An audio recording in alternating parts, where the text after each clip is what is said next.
سيدنا محمد وعلى آله وأصحابه ومواله ولا حول ولا قوة إلا بالله رب اشرح لي صدري ويسر لي أمري واحلل عقدة من لساني يفقهوا قولي أما بعد. Para alim, para ulama, para sepuh bini sepuh, para tokoh masyarakat, orang-orang yang kami tuakan yang sangat saya hormati, para jamaah sekalian, Bapak Ibu yang dimuliakan Allah, juga seluruh pemirsa yang sedang menyimak kajian kami pada subuh kali ini dan juga bisa menyaksikan dimanapun dan kapanpun Anda berada. Pertama-tama kita bersyukur kehadirat Allah Subhanahu wa Ta'ala atas limpahan rahmatnya, terutama nikmat iman dan Islam. Kita semuanya bisa diberikan kesempatan untuk bisa hadir sholat jamaah subuh, khususnya di Masjid Darut Taqwa dan di masjid-masjid yang lainnya. Juga bisa mengikuti kajian hadis pada Rabu kali ini. Mudah-mudahan pertemuan kita, perjumpaan kita dibersamai dengan ridha Allah Subhanahu wa Ta'ala, senantiasa mendapatkan ridha-Nya dan diakui sebagai umat Rasul-Nya bersama-sama beliau insyaallah. Mudah-mudahan masuk surga, amin ya rabbal alamin. Baik jamaah sekalian, ini mic-nya kenapa ini ya? Kemarin kita sudah mengkaji tentang walimah, ya, mengumumkan pernikahan. Maka kali ini kita akan membacakan sebuah hadis tentang wa an Abi Burdah bin Abi Musa an abihi qala dawu sapa Abi Burdah qala Rasulullah sallallahu alaihi wasallam la nikaha illa biwaliyin. Oh, ini berarti rukun nikah ya Pak ya, rukun nikah. Jadi hadis ini substansinya adalah tentang rukun nikah. La nikaha illa biwaliyin. Nikah itu tidak akan sah kecuali dengan adanya seorang wali. Hadis ini riwayat Imam Ahmad wal arba'ah. Arba'ah itu imam 4 ya, yaitu Imam An-Nasa'i, Imam At-Tirmidzi ya, dan Imam Ibnu Majah serta Abu Dawud, itu arba'ah. Ya, kalau khamsah ditambah dengan Imam Ahmad. Jadi dalam satu riwayat juga disebutkan rawahul khamsah ya. Jadi hadis ini riwayat Imam hadis 4, 5 ya, Ahmad, Ibnu Majah, Tirmidzi, Abu Dawud dan An-Nasa'i. Ya, jadi hadis ini menggambarkan tentang adanya rukun nikah. Dalam riwayat yang lain dari sanad Imran bin Al-Husain sebagai hadis marfu', yang marfu' itu sampai kepada Rasulullah, termasuk hadis sahih. Dalam redaksi yang lain, la nikaha illa biwaliyin wa syahidaini. Ada juga wa syahidai adlin ya. Jadi nikah itu tidak sah kalau tidak ada seorang wali dan 2 orang saksi. Ya, 2 orang saksi. Dalam satu hadis juga disebutkan wa syahidai adlin, 2 orang saksi yang adil, bukan saksi yang curang. Tuh. Nah, hadis ini menggambarkan bahwa di dalam satu pernikahan itu tidak terlepas dari rukun-rukun nikah dan juga syarat-syarat nikah. Kalau rukun itu sesuatu yang harus ada ketika prosesi pernikahan. Satu, adanya mempelai berdua, atau khususnya mempelai laki-laki, atau ada calon suami istri. Kalau tidak ada calon suami istri berarti rukun tidak terpenuhi. Menikahkan seorang calon suami kok istrinya mana? Tidak ada. Itu tidak sah ya, batal nikahnya. Yang kedua, adanya seorang wali dari pihak calon mempelai putri. Ya, jadi yang wajib menikahkan adalah walinya. walinya. Nah, wali itu di dalam syarahnya disebutkan bisa kalau memang ayahnya tidak ada, bisa saudaranya, saudara lakinya, bisa kalau saudara lakinya tidak ada maka terkait dengan mungkin kakeknya ya, atau mungkin pamannya, pokoknya yang laki-laki, saudara dekatnya. Kemudian adanya 2 orang saksi, yang ketiga rukun nikah yang ketiga adalah 2 orang saksi, dan yang keempat adanya akad nikah, sigot akad nikah atau kata-kata ijab qabul, ada ta'yin, ada spesifikasi. Ya, tidak boleh jadi ketika seorang ayah menikahkan putrinya tidak boleh hanya bilang begini, saya nikahkan kamu, gitu toh, itu tidak boleh. Harus jelas ya, saya nikahkan kamu ya Khazin umpama, ya Khazin, saya nikahkan kamu dengan putri saya bernama Siti Alfiah binti Hasani misalnya, ya, dengan mahar atau mas kawin berupa emas sebatang emas seberat 5 kilo umpama ini. Ya, itu harus begitu disebutkan ya. Lalu sang mempelai pria harus langsung menjawab. Jadi syaratnya harus nuli-nuli itu langsung, tidak boleh disela-selani dengan pekerjaan yang lain. Jadi setelah dinikahkan tiba-tiba calon mempelainya ndelok TV dhisik atau nonton YouTube dhisik, lah itu tidak boleh. Harus langsung. Ya, jadi saya nikahkan kamu dengan putri saya dengan mas kawin sekian, ya. Karena nanti akad-akadnya kontan apa cash, cash apa kredit gitu kan. Gitu. Monggo disebutkan tidak apa-apa. Dengan mas kawin 1 juta, kredit 1 tahun umpama. Itu tidak apa-apa. Asal mentala. Ya.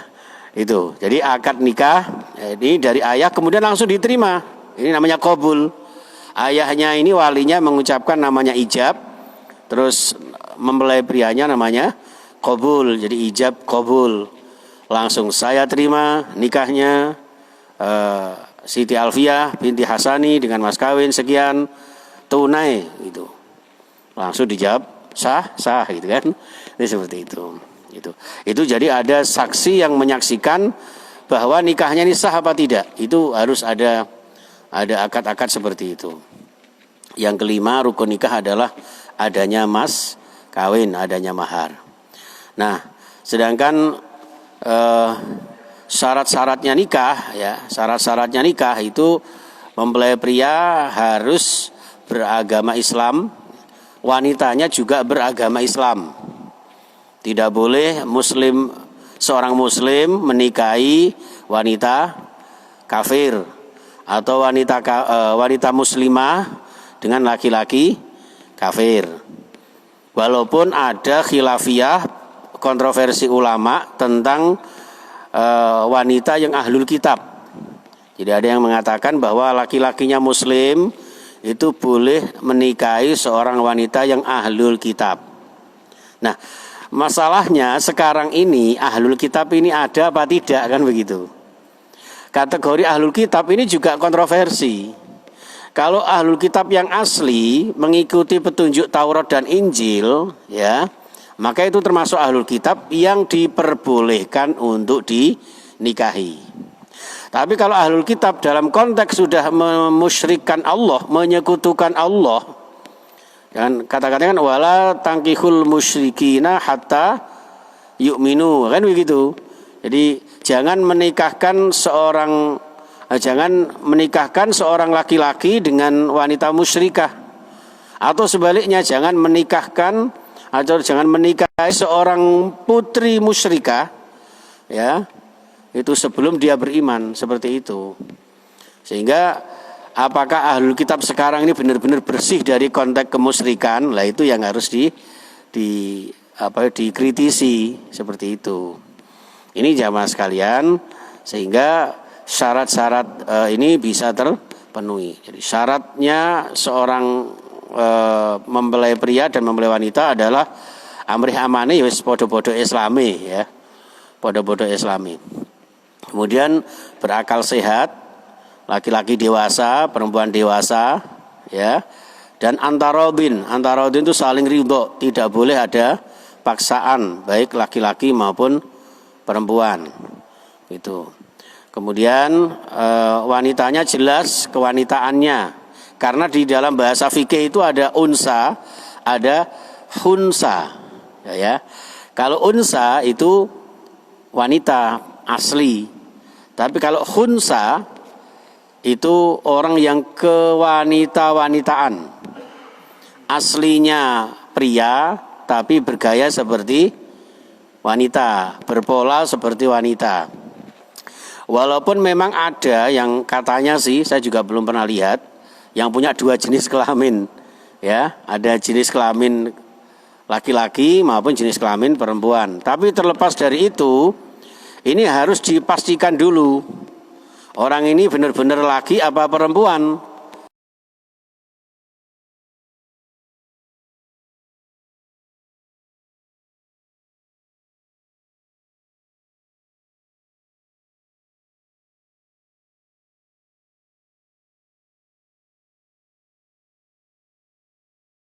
Nah, ini harus dipastikan dia benar-benar laki-laki apa perempuan, seperti itu.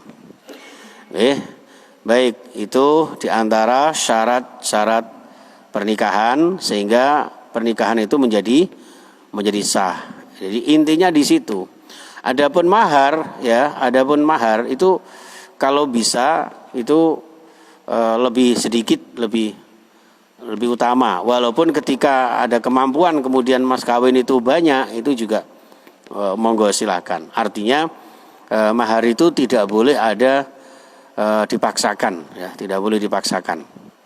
Itu seperti itu jamaah sekalian. Bahkan mas kawin bisa berupa apa itu kemarin itu di hadisnya itu, berupa tilawah Al-Quran, ya. Jadi saya bacakan surah Ar-Rahman misalnya, itu dalam hadis sebelumnya sudah kita terangkan. Nah, berikutnya terkait dengan hadis ini, la nikaha illa biwaliyin, dalam hadis yang lain illa bil waliyi, ya, terkait dengan hadis bahwa tidak ada nikah sah kecuali dengan seorang wali. Syarat-syaratnya wali itu harus, ya, satu, seorang ayah atau kakek dan seterusnya ke atas. Kakeknya ayah tidak ada, kakeknya tidak ada, buyutnya dan seterusnya. Atau saudara lakinya, ya, saudara lakinya, saudara laki-laki sekandung seayah, ya, sekandung seayah. Kemudian anak laki-laki, ya, misalnya ngapunten ada seorang wanita, misalnya ngapunten Bu Siti misalnya, ya, atau Mbak Siti nikah, kemudian punya anak laki-laki karena nggak punya ayah, suaminya sudah meninggal misalnya, nikah lagi. Maka kalau memang punya anak laki-laki yang sudah balik, sudah netepi syarat ini boleh menikahkan, ya. Atau anak laki-laki dari paman sekandung seayah, itu, ya, itu wali. Kemudian paman sekandung seayah, anak laki-laki dari paman sekandung seayah, saudara kakek, nah ini, ya, saudara kakek dan seterusnya. Ya, ini yang sah menjadi seorang wali. Nah, di dalam istilah fikih Bapak Ibu sekalian, itu ada kategori-kategori beberapa macam wali. Wali nikah loh, ya, bukan wali murid. Apalagi wali apa, ya? Sekarang kan ada wali-wali kayak Sunan Ampel, ya, Pak, ya. Wali Songo itu, ya. Bukan itu. Jadi beberapa macam jenis wali. Yang pertama wali mujbir. Disebut wali mujbir itu wali yang berhak, ya, mengawinkan tanpa menunggu keridhaan yang dinikahkan. Jadi seorang wali, seorang ayah itu boleh menikahkan putrinya tanpa harus minta persetujuan putrinya. Itu namanya wali mujbir, dari kata al-jabru. Al-jabru itu artinya memaksa, ya, memaksa. Mungkin ada satu dan lain hal, maka kemudian ada seorang wali itu tidak harus menunggu kesepakatan dari calon mempelai putri. Kemudian yang kedua ada namanya wali nasab, ya, yaitu wali nikah yang ada hubungannya dengan keluarga calon pengantin putri, ya, yaitu yang tadi disebutkan itu Pak, ya itu. Nah baru kalau tidak ada, yang ketiga ada namanya wali hakim, al-qadhi, ya, wali hakim. Maka jangan mudah gampang-gampang sedikit-sedikit wali hakim. Jadi sekarang ini ada satu indikasi orang itu amre gampange timbange taren bapake kangelan kesuwen, apalagi kalau orang tuanya jauh itu ya. Tidak mau susah-susah mencari saudara lakinya atau apa. Langsung mencari wali hakim. Ya, itu hati-hati. Lebih telitinya, lebih hati-hatinya sebaiknya ya wali hakim itu ditempuh terakhir ketika sudah tidak ada lagi yang berhak untuk menjadi wali atau kesulitan untuk mencari yang menjadi wali dari nasabnya itu. Itu dari segi syarat-syarat wali. Wa syahidai adlin, dari dua saksi ya. Nikah juga tidak sah kalau tidak ada dua saksi. Saksi itu syaratnya harus laki-laki muslim, ya, laki-laki muslim yang berakal sehat, yang adil, ya, yang adil, baik saksi dari mempelai pria maupun wanita. Itu walaupun khilafiyah ada ulama yang membolehkan kalau sebatas saksi boleh seorang non muslim, tapi jumhur ulama mengatakan yang sah adalah saksi juga seorang muslim. Nah, itu hadirin sekalian. Nah, terkait dengan beberapa waktu lalu, nggak tahu Pak Ustaz Samsudin atau Papa Ahya itu yang tanya itu, bagaimana tentang fenomena nikah ketika hamil, ya, nikah ketika hamil. Jadi nikah ketika hamil itu Bapak Ibu, itu masing-masing ulama itu berbeda pendapat. Kalau Imam Asy-Syafi'i itu membolehkan, ya, membolehkan. Bolehnya itu apakah dengan orang yang menghamilinya atau bukan, ya. Jadi boleh, dan nanti setelah lahir tidak perlu dinikahkan lagi. Istilah orang Jawa, tidak perlu bangun nikah. Jadi karena nikahnya sudah sah. Kalau menurut Imam Abu Hanifah, ya, boleh, tapi dengan syarat dinikahkan dengan laki-laki yang menghamilinya. Tidak boleh dengan laki-laki yang lain. Itu. Walaupun nanti nasabnya, ya, anak yang hasil dari perzinahan sebelum nikah sudah hamil, itu anaknya ketika perempuan itu nanti tidak ada hak perwalian dari ayahnya. Walaupun secara biologis, ya, dari ayahnya yang menghamili itu. Tapi secara hukum syar'i tidak boleh.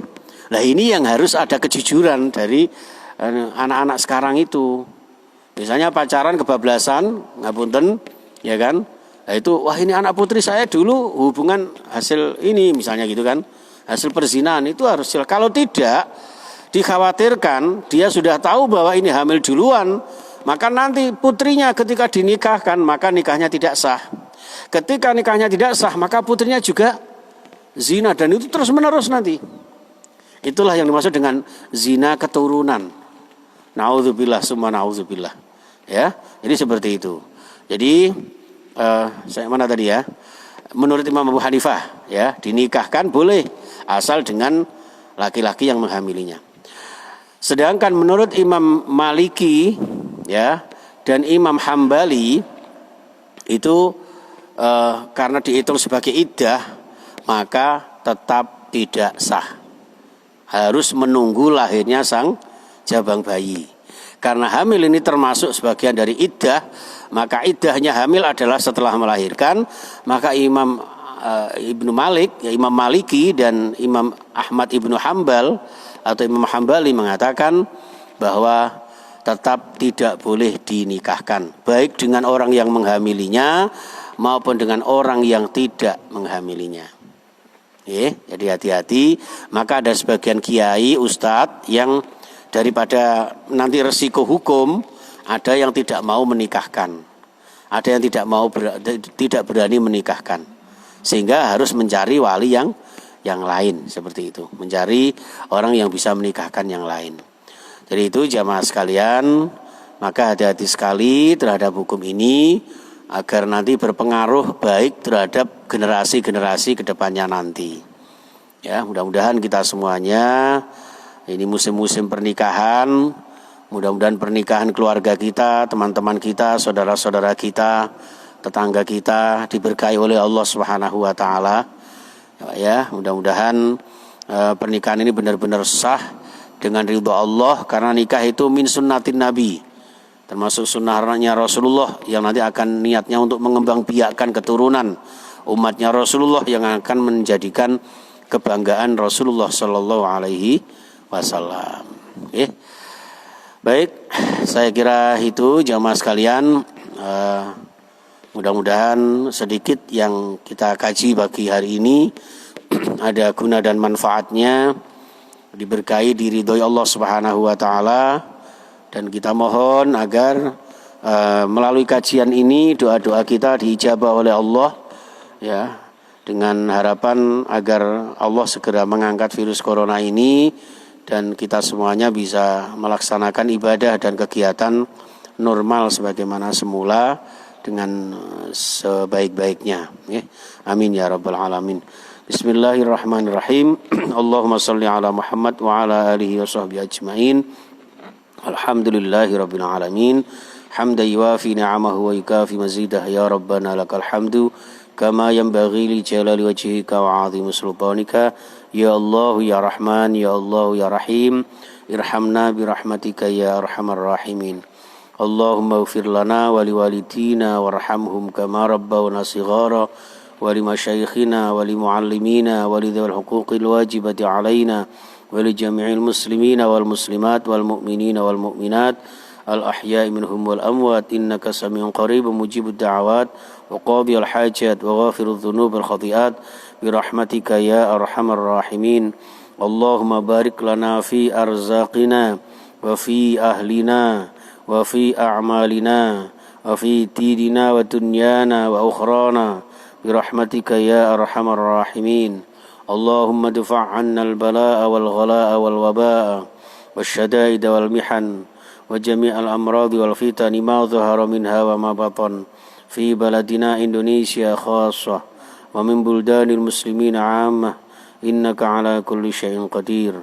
Ya Allah, ampuni dosa-dosa kami, dosa-dosa ayah ibu kami, para sesepuh kami, ustadz-ustadzah kami, para muallim kami, para ulama masyayikh kami, para sesepuh kami ya Allah, dan seluruh jamaah kami, saudara-saudara kami, seluruh keluarga kami. Ya Allah, selamatkan kami, selamatkan generasi kami. Ya Allah, jauhkan kami dari musibah, wabah dan balak bencana ya Allah. Hilangkan virus corona ini ya Allah, agar kami bisa menyembah-Mu, beribadah ke hadirat-Mu dengan sebaik-baiknya. Ya Allah, ya Tuhan kami, jadikan diri kami, keluarga kami min ahlil Qur'an wa ahli sunnah wal jamaah wa ahli sihah wal afiyah wa ahli rizqi halalan thayyiban mubarakah wa ahli ziyaratil Makkah wal Madinah wa ahli karamati wal istiqamah wa ahli husnil khatimah. Rabbana atina fid dunya hasanah wa fil akhirati hasanatan wa qina adzaban nar. Wa sallallahu ala sayyidina Muhammad wa ala alihi wa sahbihi wasallam. Walhamdulillahi rabbil alamin bi barakatil Fatihah. A'udzu billahi minasy syaithanir rajim. Bismillahirrahmanirrahim. Alhamdulillahi rabbil alamin arrahmanir rahim maliki yaumiddin. Iyyaka na'budu wa iyyaka nasta'in ihdinas siratal mustaqim siratal ladzina an'amta 'alaihim ghairil maghdubi 'alaihim waladdallin. Amin.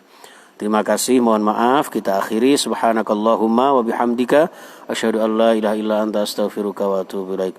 Assalamualaikum warahmatullahi wabarakatuh.